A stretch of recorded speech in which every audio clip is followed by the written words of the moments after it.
All right. We are reading chapter 39 in Where the Mountain Meets the Moon by Grace Lynn. Never-Ending Mountain was enormous, so large that it made Fruitless Mountain seem like a loose pebble. Minley could not see the tip or the bottom of it, as it seemed to grow out of a gorge, the great gulf separating them from the never-ending mountain.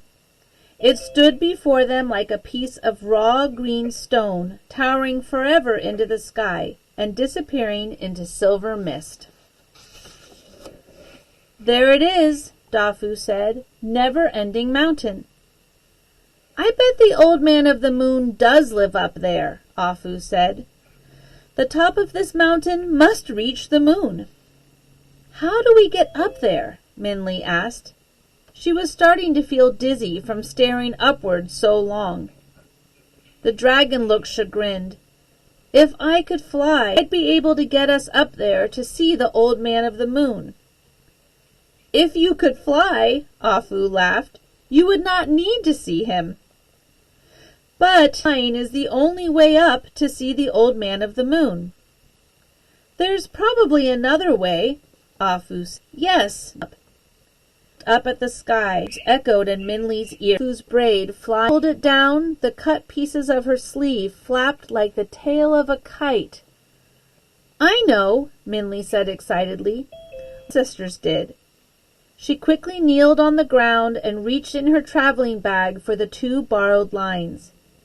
Dragon and the children looked at her curiously as she waved the sheet of paper and the string before them.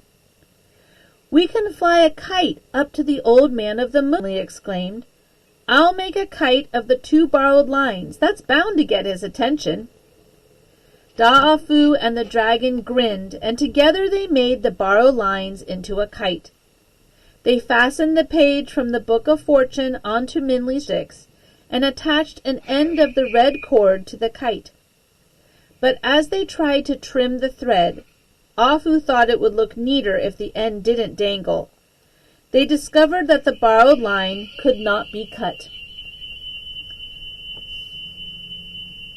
"It is a string of destiny," Dragon said, as he tried again without success to cut the thread with his claw. Each of them, in succession, had tried to break it. Dafu even tried to snap it with his teeth. "It is reasonable to think it is unbreakable." "Well, we to make the kite," Minley said. "But we can't cut the kite free to go to the moon." "Just fly it until the string runs out," Dafu said. "Then let go." Minley nodded. It made sense. Faint red line. "That is a magic string," Dafu said in an awed voice. "Of course," the dragon said suddenly. "It's a thread of destiny. If we are destined to see the Old Man of the Moon, it will stretch to reach him." "You may be destined to meet him then," Afu said, impressed. However, as she looked at the sky turning to night, she frowned. "But we are not. Dafu, we should go back home. We have been gone too long. After the green tiger, we should try not to worry Amma and Agong so much." "Don't you have anything you want to ask the Old Man of the Moon?" Minley asked. "You could change your fortune too." "No," Daafu said, laughing. "Why would we want to change our fortune?" The children ran down the mountain, their laughter melting into the air. Minley shook her head in confusion, but waved goodbye.